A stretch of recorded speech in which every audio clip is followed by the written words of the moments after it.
Hi, welcome to our channel. We are kicking off a brand new series called the Novice Investor Playbook. If you are interested in personal growth, finance and budgeting, you are in the right place. Our goal here is simple, to help you grow your money smarter one step at a time through honest conversation and practical real-life example. If you enjoy our content, consider hitting the subscribe button.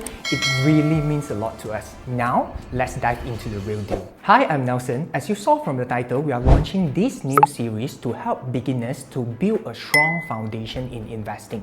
The Novice Investor Playbook is your step-by-step guide to understand how investing works, even if you're starting from zero. Today, we're gonna revisit the brutal fact that could never be changed, why your money is dying, and how to save it.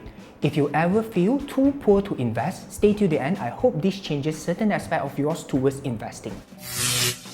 Coming to this old friend, it seems like inflation makes our money worthless over time. But why shouldn't the government aim for zero inflation? Back to look in the history, in the post-Hungary War in the 1940s, prices were doubling every 15 hours. That's not inflation, that's financial chaos. In the 1990s, Yugoslavia, hyperinflation got so bad, people were paid twice a day and still couldn't keep up with the rising prices.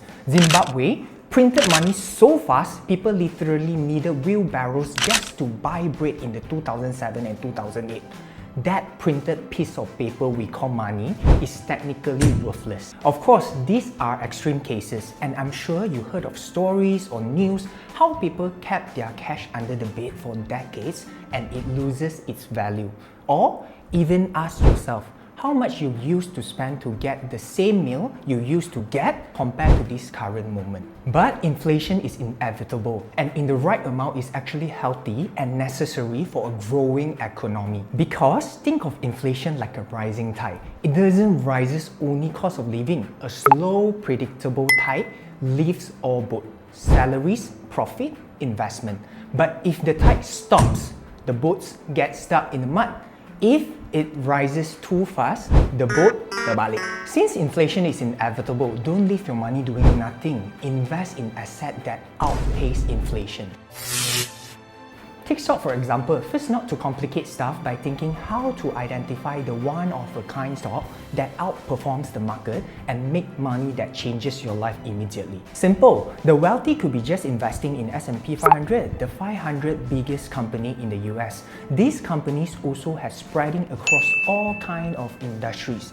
It means it is relatively a good diversification strategy already from the stock perspective. And historically, return was around 7 to 12%. Of course, we are not speaking about every year it goes up that amount. It has the ups and the downs. But if you are holding for a long term, it rises that amount on average on a yearly basis. By saying this, do you still think I would want to keep the cash? Nah. Cash is like a basket of apples. You leave it too long, it rots. Investments are like apple tree. It grows and it gives you more food over time. And now, here's the fun part. You don't need to time the market. You don't need to be an expert. Or could it be bored? Because you just need automation and disciplines. Imagine setting up a system where every week or every month, put in 50 ringgit or 500 ringgit to invest automatically. You don't even need to think about it. And nowadays, it's convenient. And there are various platforms like Mumu or Fund Supermart where you can choose regular saving plan and invest automatically.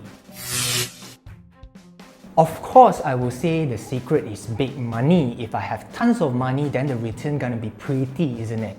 I wish. But the real thing is not everyone has a lot of money. But it's your action, it's the small money and you repeated it consistently that matters. Same goes to fitness. You don't see one gym section that would change your body, but little every day. That's how the transformation happens. Sometimes we do need some sacrifice for greater outcome. 5 ringgit a day, skip one teh tarik or one donut, that's 150 per month. Invest that for 30 years and you are looking at over 226,000. Plus, if you have a fitness goal like me, one stone kills two birds, why not? Remember, start small, stay consistent, automate the process and let time do the heavy lifting. And if you find this useful, please like, share, subscribe and let's grow this together. We will see you in the next one.